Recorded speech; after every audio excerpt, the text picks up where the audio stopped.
This is my rebellion against YouTube. I resent the job that I have, and I'm going to feed the algorithm while also giving it a middle finger. Jack Kornfeld is part of one of the most famous troops on the internet, the Try Guys. Why, guys? I'm making a mess. While working at Buzzfeed, the Try Guys made viral hit after viral hit, and they're still some of the most viewed videos on the channel. Zach and the guys left Buzzfeed in 2018 to start their own company, and they now have a team of 20. Why you guys Today, we're looking at the first minute and 15 seconds of one of their videos to get to the bottom of their storytelling techniques and creative process. Again, this is a video about sandwiches. And we're 11 seconds in, and there is zero mention of sandwiches. Correct. We talk about how to make every second count, when he sticks to the rules of storytelling and when he breaks them, and why going viral is no longer his goal. We are rehearsing for our 20-city live tour.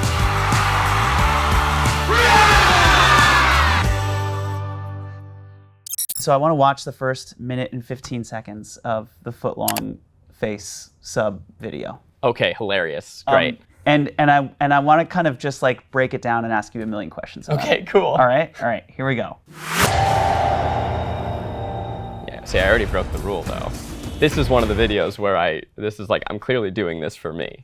This was for you. Yeah, this video breaks the rules. What do you mean it breaks the rules? Why? You said that in the first shot. This video is stupid. This video is for me. Wait, stupid? This is fucking great. Look at this. Yeah. You open this video with like, I don't know where we are, Colombia? Like, this is insane. It's like, so why? So, I mean, look at like, I guess I'll call it, like, look at the Mr. Beastification of YouTube. Look at how TikToks work. You need to grab people in the first second. The way that that philosophy of YouTube works is that there's a thumbnail and a title, and the first second of the video should validate what you're watching. So this is a show that I make called Candid Competition, and this is great, by the way. Thank you. This is my rebellion against YouTube.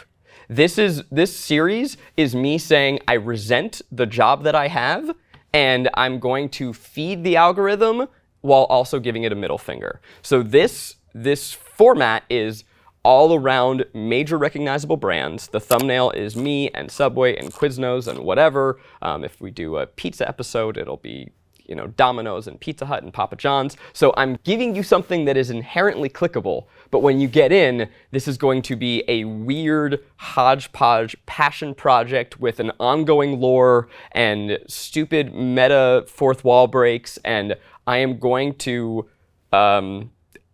I'm going to give you what I want the way that I want to do it. And as a result, this does not perform as well, because of course it doesn't. It still performs really well, though. This has 500,000 views or something like that. 1 million views on this? But that's bad for us. And that's the poison in my brain. This will never be a viral video. We misuse the term now. We just think that any video that does well is a viral video. That's not actually true. They're just popular videos. You know what's so weird about that too is I almost think viral videos are not the goal anymore. Like they kind of used to be the goal in 2011, 2012. But like now, I don't know, I talked to a lot of creators, they're like, I want to reach and connect with my audience, which is very different than making a viral video. Yeah, I think that in 2023, going viral tends to be the worst thing that can happen to you.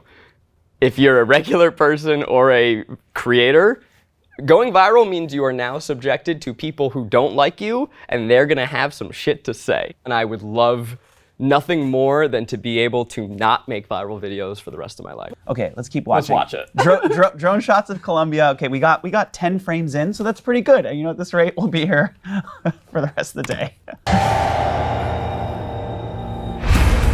Okay, what is this? Where are you getting this footage? Like, this is stock footage. It's stock footage. I wish that we filmed this ourselves. Yeah, I don't know what edit chunk. These? No, this is my incredible editor, Devin McCluskey. He has been my co-creator for this specific series, Candid Competition. It was the first thing that we shot at the new Try Guys when we started our new company. Keith and I, we filmed an episode, and we were like, this doesn't work. This sucks. And we gave the footage to Devlin like 3 months later, and he figured it out. And we're like, oh my God, this is amazing. And so because of that, this series kind of cultivated this lore that there was a nefarious force behind the curtains that was trying to cancel it. And if you, like in the next season, I get kidnapped and brainwashed. This became a vehicle for me to take all of the weird genre proclivities that I have and backdoor them into a YouTube video. That is absolutely what it feels like. Yeah. Again, we're now 4 seconds in, so. Yeah, 4 seconds. Okay. So all that is stock footage. The first 5 seconds, stock footage plus one title. Yeah, with a really fun track. Yes, with like jungle drums kind of track. Okay, now this is the first. That's the first shot that's like you guys shot, right? This is like produced. Yeah. Okay, and then sorry, one more question about the post-production process. When you guys are brainstorming for this video and this intro sequence, do you storyboard? Are you having conversations with your editor about like, hey, let's start with some like jungle Columbia footage? How do you actually envision it and then communicate what you want to the team that's helping you make it? Yeah, I mean, this is this show very much has the vibe of making movies in the backyard with your friends. It's this was not carefully thought through. I'd be surprised if I actually storyboarded this. I think I probably made a Google Doc shot list and came up with a rough script. And actually, the jungle footage wasn't originally part of it. That was Devlin's touch. Just opens with the door opening and okay. Yeah. And then you set it up a little bit by, makes sense.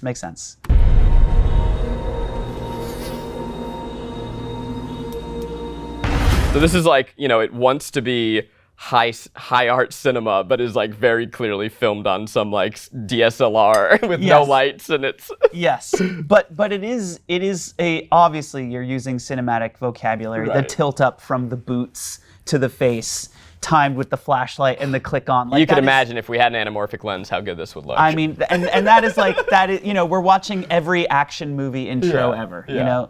Again, this is a video about sandwiches. Right. And we're 11 seconds in, and there is zero mention of sandwiches. Correct.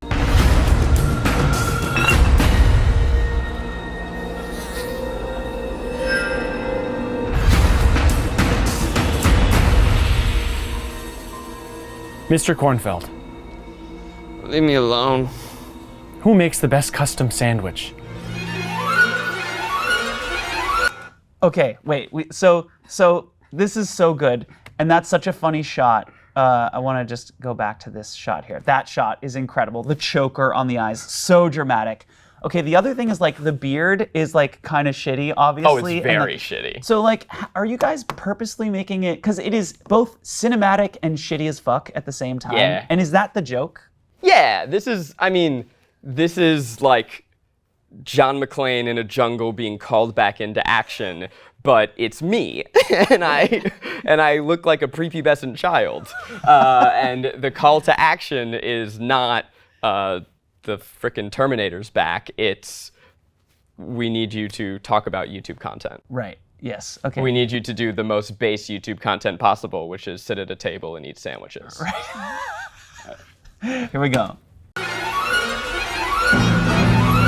So one more question. Sorry to get really like nerdy here, but like these little dust flecks, is that all post? That's post. Okay, so you're just adding a little bit of flavor to make it feel even more cinematic. Yeah. Okay, so now we're 36 in. Finally, we get the feeling like, okay, you pulled out the curtain. We're back. And now we're gonna understand like where the world is without the joke is kind of what that shot feels like. Correct. And this is probably how the YouTube video should start, but I'm going to now deliver it in the most aggressively cheerful way possible, because otherwise I would hate myself. Can I just point out that you guys like the detail orientation is insane here. You're zooming in. You do a match cut on the forehead and then pull back from the forehead. Like, I don't know if anybody sees that, but they shouldn't. but it makes it feel consistent and fluid. To me, at least, it feels like the person who made this cares. It feels like every second matters. It makes it feel well crafted. It's so weird. It's both so endearing and also sort of soul crushing that this has become my life's work. But here we are. Okay. What's up, party people? Welcome back to Candid Competition. The team is 20 right now? Give or take, yeah. And do they do all these graphics? So usually each editor will kind of handle their own stack. So this was made by Devlin McCluskey, incredibly talented. He's really gifted at graphic work as well. So sometimes he'll help out with other series. But yeah, everything in this video, he did. And frankly, I want to give credit where credit's due because I have an idea, I film it, I hand it off, and when it comes back to me, there is a lot that is often a surprise. How opinionated are you about like the graphics? I mean, everything's top to bottom. Our edit process is insane. We are on average 2 weeks of post per video, but on our bigger series, like Without a Recipe, it's over a month. Per video? Yeah. Per 20 or 30-minute episode? Yeah. A month of post-production? Yeah, I mean, those shows are an hour, but yeah. And that's like full-time editor and then notes from you and the team? Yeah, so I go in, I've always, I'm like the note giver of the group and love just getting my hands dirty and going in and really thinking about the construction of videos. It's to me still the most fun part. What are your most annoyingly anal notes that you give an editor? I mean, if I get a 12-minute cut, there will be at minimum 20, sometimes 60 notes. Wow. A lot of it is structural, right? So thinking through 3-act structure. Right now, one of my editors, Elliot, is working on a video, Try Guys, Try Magic. Act 1 is us entering the world of magic. 7 of clubs? Where is it? Don't. I really hope it's there. Yeah, flip it around. We are reacting, we're seeing, you're mixing in pre-thoughts of how is this done? When I was a kid, I got a magic kit, but blah, blah, blah. You know, you're kind of intercutting, you're building the world of what is magic. And during that process, we're also seeing all this incredible footage of a magician wowing us. But now when we get to the second act, that Act 1 break. Are y'all ready to learn some magic right now? What I want Act 2 to be is I want to see us failing. Pretty. I don't care how the trick is done. I don't even really care about seeing him. I want him to set up a trick and say, here's the disappearing ace trick. And then I want to cut to me or Keith shuffling and the cards go everywhere. And I want Act 2 to be this journey of us not really knowing how to do it to us sort of knowing how to do it. Great. Now Act 2 break, we're going to build up tension. Teens are hard to please. It's like no bullshit type crowd where it either works or it doesn't. We've got this big show and we've got guests coming. So now that's where you go back to the pre-thoughts. To be a good magician, you gotta be like smooth and practiced and good with your hands.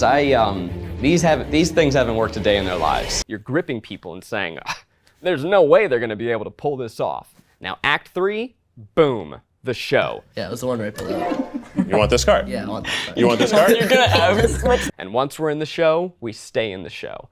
Because I don't want to be taken out of the moment. If Keith does something right or wrong, I don't want to go back and see how he did it. Now this is all about sink or swim. This is the big performance. So, okay, you used some vocabulary there. You called it Act 1 break, Act 2 break. I structure our videos exactly the way that all stories are structured. I'm using classic screenwriting cinematic vocabulary. So the Act 1 break is the transition between Act 1 and Act 2. So in a hero's journey, that's where Luke leaves home. I think about inciting incident. I think about Act 1 break. I think about midpoint. Do you really think about like inciting incident? Yeah, absolutely. Okay. Yeah.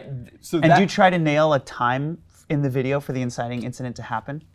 Sort of. It's it depends on the length of the video, but roughly like that minute 15 that we were talking about, that's kind of where we're setting up everything that's happening. And by a minute in, like, we are on our journey. Let's go.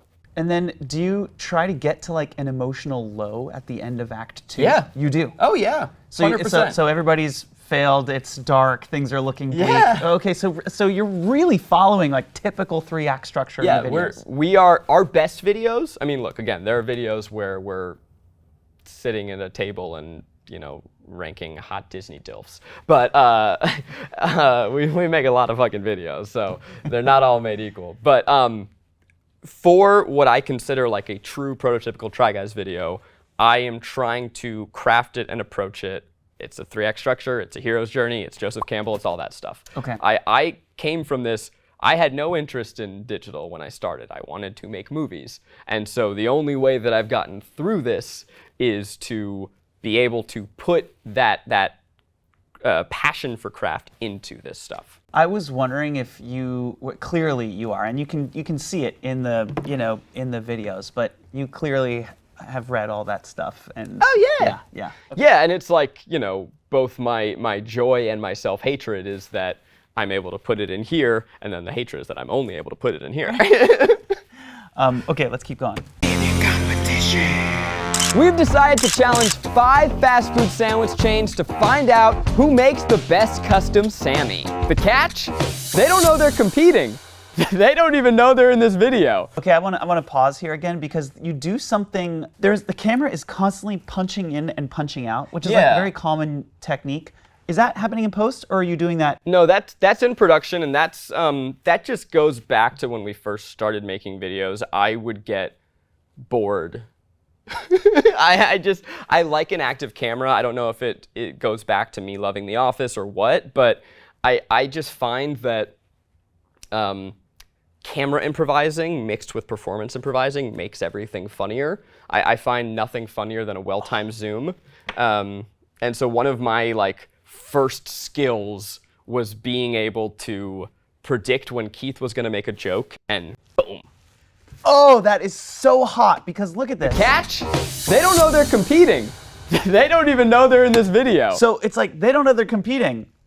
Zoom. Yeah, exactly. And it's rhythmic, it's musical. Yeah. So here's what I was getting at was, is this scripted? Does the cameraman know when you're gonna say the punchline? And do they have a cue? Or is it just like you guys are so fucking in touch with each other that you're both improvising and it landed in that moment? Yeah, this is mostly pretty loose and us just being in tune. And frankly, that to me is the difference between the people we like and don't like working with is I need you all to be we're making this together and living and being responsive to this thing. Because if this camera were just static, this would not be as much fun. We probably shot this once, 2 or 3 times, and maybe he was like, oh, let me get that again. But I believe Miles, who was my sidekick in this series, I think he was behind camera at the time. And so he just had a really good feel for knowing my rhythm. So I have a pretty predictable rhythm when I talk. They don't know they're gonna be doing this. They don't, you can kind of predict when I'm gonna do this next thing. Yes. And so that just is a moment to punctuate. So have you talked about this with Miles, or is it just something that has emerged from you guys? Does he know that you like an active camera and to punch in and to punch out at the joke moments and on time rhythmically? 100%. I mean, this is something that we talk about, and Miles now runs our podcast department, so he's not behind camera anymore. So we have Jonathan who works with us, and he has gotten really attuned to our rhythm, but now we also work with a ton of freelance people. And so each time we broaden our crew and bring in new people, there has to be conversations about what is the style of what we're making. When we're making without a recipe or phoning it in, that's meant to emulate the style of a Food Network show. So that's meant to feel more buttoned up and polished. So the camera is going to be a lot more professional, for lack of a better word. We still are going to be injecting some of that handheld energy. If someone runs off set, get your camera off sticks and go with them.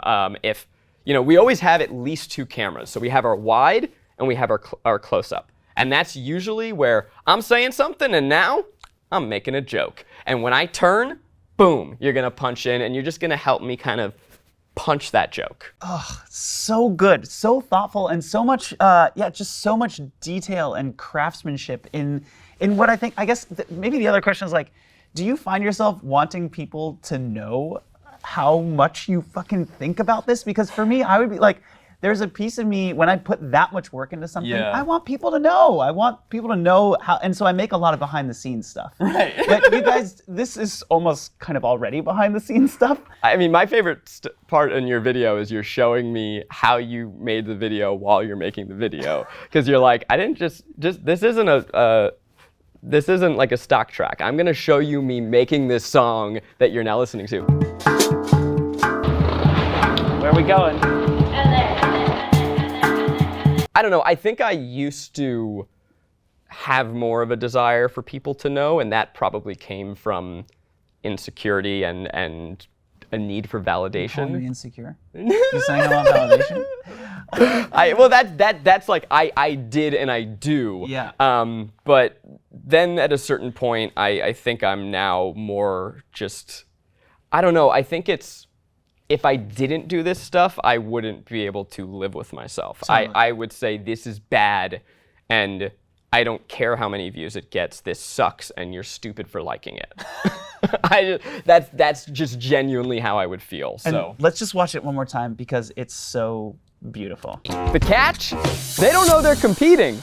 They don't even know they're in this video. There's a BPM when you speak. There's a BPM when you speak. Da da da da da da da da da. That's where the cut's gonna be, right? And so like really good editors have that kind of, they follow the musical flow of the dialogue and then they cut on beat with the rhythm of the speaker. So you're gonna love this. When I was editing, I don't edit anymore. I work with a big team. I try and honor their work process. But when I was editing, I would pre-lay tracks before I had finished filming.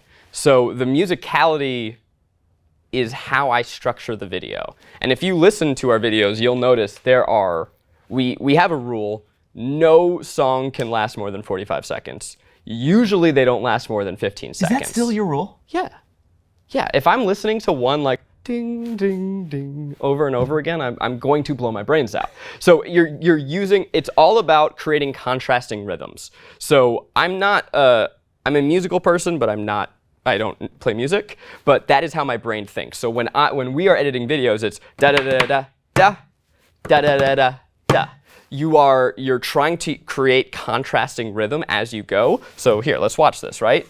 The first minute is this action movie, right? Now we slow down. Right. The first 9 seconds is fast, fast, Right, fast. right. Now we slow down. We're in this really stupid. Yeah, action long movie legato thing. strings, no rhythm anymore. And then we have this swell.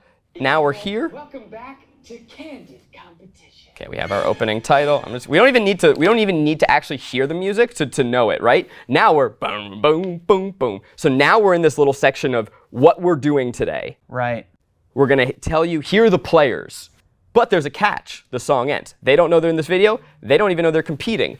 New section. New music. Now we're in spy mode because I'm going to up the ante this video. We're not just comparing sandwiches. We're comparing sandwiches and we're doing it undercover. So now we have a spy music. Dun dun dun dun dun dun. And by the way, you get these new style of shots that you haven't seen previously. Right. This looks like first person. Now we camera have stuff. now we have hidden camera GoPro. And is that purposeful as well? Like you don't show these shots until you get to that fourth section? Yeah, I mean, that is, this wasn't relevant until now. Yeah. So we try and go where information is presented as it's relevant, not as it happened. So when we have like an interview in a more classically structured video, if I'm going to be performing magic for a bunch of teenagers, that's not important to know as the first thing out. Today we're trying magic. Today we're trying magic. What is magic? Today, teaching us is this guy, Kevin Lee. So now we're going to talk about Kevin. We're going to talk about magic. But by the way, at the end of this, you're going to be performing for children, right? So like, that's probably not important until the first act break because that's going to now transition us into our training montage. And the theory there is information is presented as it's relevant, Yeah. not as it happened chronologically. Who cares about chronology? I never ever want to just sit in a full interview unless that's this, and then I would love to. No, but it's like if I'm doing a video about learning magic, I don't want to like hear all of my pre-thoughts about what I think magic is, then sit in all of the interview about what magic is, then sit in the training. I want to jump back and forth. We're weaving. We're kind of going back and forth, and you're creating new meaning via contrast. So the magician will say, it's all about delivery. And then it smash cuts to me going, and now we've created a joke via expectation and reality. Or he'll say, the most important thing is to have coordination. And it'll cut to me, the cards flying all over the place. Amazing. Okay, let's keep going from here. We're just gonna roll up to 5 different Samo spots, ask them to recreate So this is a my face spy movie. using the ingredients of their choice. Wondering if you would be able to make an open face sandwich. We do some flash and you'd forwards just, be making just to my kind of face. tell people like today on the Try Guys, here's what to expect. We're kind of like the way that like The Bachelor will do. Tonight on The Bachelor, a lot of our videos will begin with that kind of, high intensity package to just basically give a minute-long preview of here's everything you have to expect. And then we can then settle into more of a rhythm. Yes, except you blew your first 40 seconds on the action movie. In this case, we fucked it up. No. I mean, that's hilarious because you take 40 seconds for action passion project, and then you have to jam the intro in between second 40 and second 116, which is where this clip finishes. Yeah, it's true. I mean, we still, by minute 15, you know what the video is. You know the whole thing. Yep. It's so much information, but it's so well organized. Sure. In the end, we will settle once and for all. Whose footlong is worth putting in your mouth? Which is such a great joke to end on. And it is like, it's endearing because we're fucking up and we're showing you the seams, and it also is a rhythm break, right? Like the music was building, and now it stops, and I'm gonna fuck up. And I guarantee you, after that fuck up, slam the music back in. Yep. Is that, well, okay. Zooming out for a second, what impresses me about all of this, not only is how well sculpted and crafted and how much work and thought and strategy and energy goes into a minute and 15 seconds of a dumb YouTube video, right? But like, what is impressive is, you're right, the key is in the organization of all of this. All of these points and beats and the music and the storytelling and characters, and it's how all of that is organized. Because I think what's special about you guys is you are both free-flowing, spontaneous, fun, silly, improvisational, and also like fucking insanely methodical and organized. You have both of those sides of your brain operating at 100 out of 100, and that is a very rare it's like very rare that people have both of those things. Oh, thank you. Yeah, I don't know where that comes from. I think it's a little bit of, us all coming together. Like, this show is very much Keith's school of thought and my school of thought slamming into each other. He is improv till the day he dies. He doesn't want to plan anything. Start rolling and life will happen. And to his credit, I think he is right. Just reality is stranger than any fiction you can write. And so this show, was actually his concept, but then slamming in my genre proclivities and my anal proclivity for over-planning, and the two of them, and then Devlin's editing and his graphics, and those all kind of combine into something really chaotic. But it is like, I'm not a naturally gifted performer. I fumble over my words, I stumble, I create meaning through the edit. And so, this has the energy of fucking around with your friends and making something in the backyard. And a lot of that footage, I guarantee you, is me being like, I don't fucking know. Okay, let's try that again. And then you do it, and now you get into the edit, and you try and you feel these rhythms and this musicality, and you create meaning. Well, this is fucking special. You're special. Oh, thanks, man. Thank you so much for doing this. This was exactly what I was hoping for. I feel like I got a view of the inside of your head, and that was... See all the stuff we didn't get to. We didn't get to any of it, actually. We got through the first 3 bullets. All right, well, next time.